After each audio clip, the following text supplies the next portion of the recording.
This is the Investor Connect podcast program. This is Hall T. Martin. I'm the host of the show, in which we interview angel investors, venture capital, private equity, family offices, and many other investor groups for startups and growth companies. I hope you enjoyed this episode. Thank you for joining us.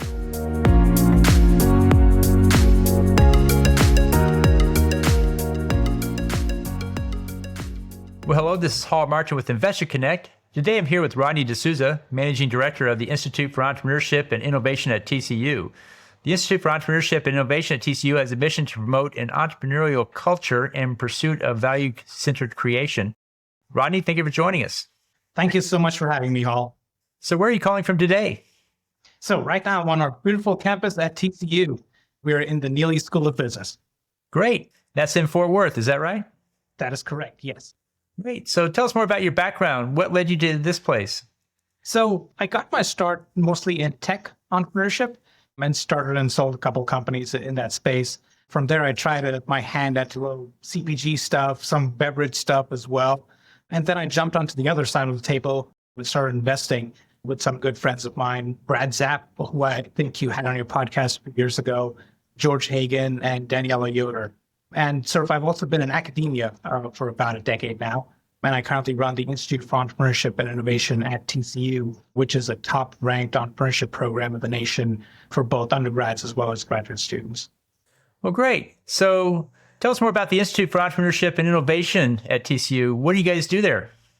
So we are housed at the Neely School of Business, but our mandate is university-wide. So we work with every single college across TCU's campus, including the med school. And we help with providing students, faculty, and staff with access to resources and also to help train them on a mindset of what it takes to be entrepreneurial. We are founded based on what I like to call the 3 C's for our foundation.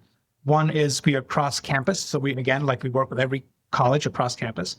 We are co-curricular. So what you learn in the classroom, you come and practice in our sandbox per se, right? With access to resources, with access to mentorship and workshops and things of that nature. And also we involve our community in a very big way and meaningful way. So we get a lot of guest speakers on campus. We have a lot of mentors coming on. We have our students interning with local startups in the region. We work with founders and we work with investors, right? So we really involve and engage our community to a large extent. Well, great. Well, tell us more about the Horned Frog Investment Network.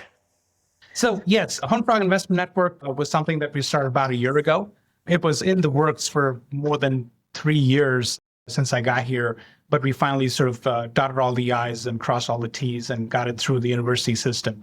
Think of the Horned Frog Investment Network as an angel group meets a traditional VC fund, right? So in angel groups, you have this group mentality where you've got the angel investors working together, looking for deals, and they'll meet once every so often and look at deals and invest or not. What we did is we bolted on a VC component to that where we have our students who are trained, MBA students who are trained in things like deal sourcing, due diligence, term sheet negotiation, and all those kind of things. And they're the ones who are sourcing deals from across the nation, across the world. So we get, access to the top deals in the nation, bring them in, do our due diligence on them, and then pass them down to the network. So currently we've invested in, I think, 7 or 8 deals so far, and we've invested about $3.5 million. That's great. And so what's the potential opportunity here with that network? What do we hope to achieve? So, one of the things, when I got here about 5-ish years ago was, there's a lack of capital, right? Especially at the early stages for startup companies and things. But also, if you look at it on the flip side, there is a lot of capital here, but it's just not being deployed in the VC space, right? In the angel space. So we look at our mandate as educating both the entrepreneurs as well as the investors. So what does an asset class of venture capital look like? So, we have really in-depth sessions with investors to say, this is what VC investments look like. This is what you need to look for when you're looking at deals. These are red flags that you look at, right? Because most of them have traditionally invested in things like real estate, oil and gas, right? And those kind of things out here, and just haven't had access to good deals, haven't had access to deals that have been vetted, deals that have gone through this due diligence process. So bringing that aspects to it, we've been able to get a lot of individuals engaged, a lot of family offices engaged in what we do, and sort of just engaging them to make sure they understand the value of VC as an asset class. Great. So you see a lot of investors out there coming into the startup space. What advice do you give them before they write that check? That's a good question. So what we try and do is sort of walk them through what to look for, per se, right, in these early stage deals. The importance of things like the team, especially in early stages. You have to be comfortable because you're betting a lot on this team. Understanding the market size, understanding projected growth of the market size, the business model. How does the company make money? What does the margins look like? Timing. Now, this is a difficult thing to do, but sort of understanding what the timing looks like and do research on trends and things of that nature. Also, and this is very important, is fundraising history for these startups, right? So how much money have they raised? Who is on their cap table? What have they done with the fund so far, right? And sort of most importantly is the fit for sort of their portfolio.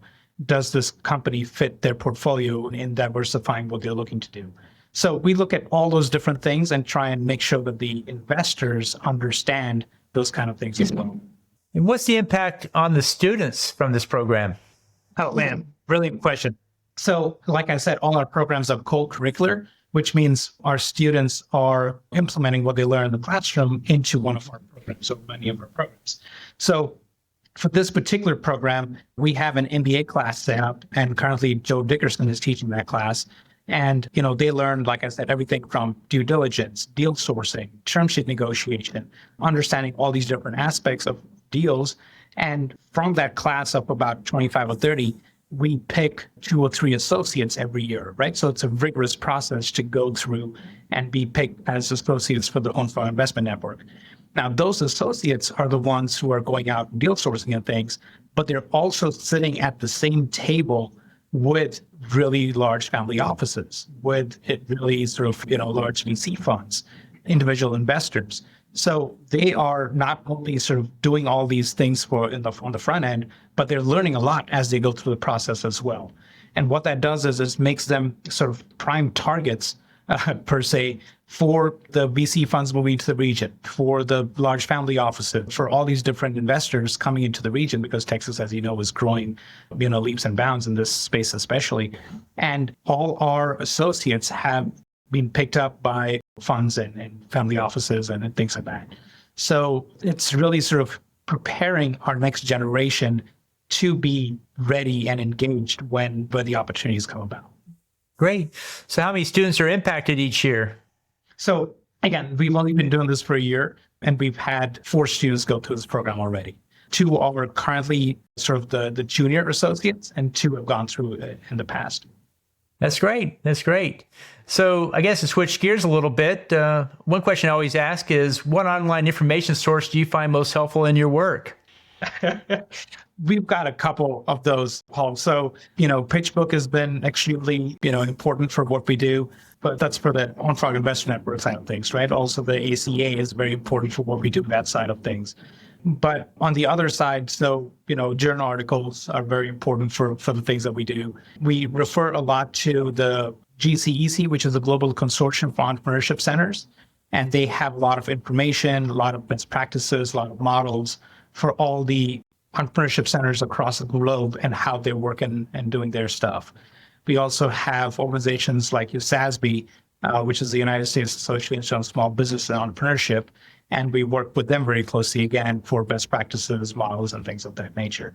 So, because we've got multiple programs like accelerator programs, like training programs, right? So we sort of pick and choose from a large number of different online and virtual sort of resources.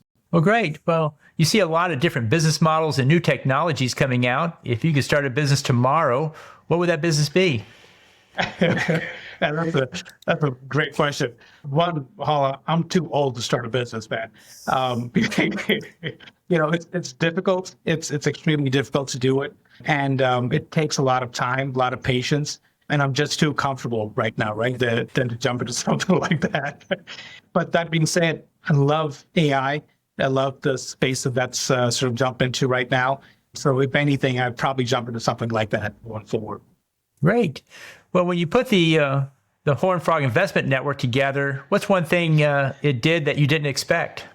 So very interestingly, when we were starting this thing, we thought, deal flow and sort of access to investors. Those would be the two big problems that we have, right? And that's every sort of angel network.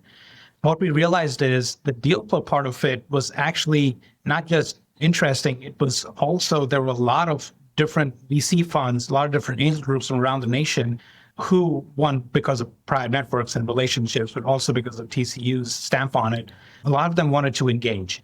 A lot of them were sending us really, really good deal flow. So that was really interesting and kind of surprising, honestly, because we got access to some amazing deals just out of the start, but nobody knowing who we are, right? First time round. So that was something that I really found interesting. Well, great. Well, in the last minutes that we have here, what else should we cover that we haven't? So, Hall, we are in a amazing marketplace, right? Fort Worth is growing tremendously. And we've got access to all sorts of resources, right? All sorts of resources, both on the entrepreneur side as well as the investor side. There's things going on here that not many people know about. And I think shows like yours are really, really helpful because they're bringing to the forefront all the cool things that are going on, right? Things like the Tech Fort Worth and the Cowtown Angels and the stuff that they're doing with their incubator. Things like the TechStarts program, right, that Trey's working on. Things that Cameron is doing through his organization. I just think that there needs to be more sort of emphasis on what all is going on so we can continue to build on these different things. And really kudos to you guys for sort of working with all these different organizations, trying to make sure that everybody knows what's going on so it rises the boat for everybody. Great. Well, how best for listeners to get back in touch with you? So the best way would be to email us if they're interested in the Horned Frog Investor Network. It is hfin@tcu.edu. That would be the easiest way. If they just want to reach out to me, it's rodney.d'souza, rodney.dsouza@tcu.edu. Well, great. We'll put those contact details in the show notes. I want to thank you for joining us today and hope to have you back for a follow-up soon. Thank you very much, Hall. Really appreciate this. Investor Connect helps investors interested in startup funding. In this podcast series, experienced investors share their experience and advice. You can learn more at investorconnect.org. Paul T. Martin is the director of Investor Connect, which is a 501c3 nonprofit dedicated to the education of investors for early-stage funding. All opinions expressed by Hall and podcast guests are solely their own opinions and do not reflect the opinion of Investor Connect. This podcast is for informational purposes only and should not be relied upon as a basis for investment decisions.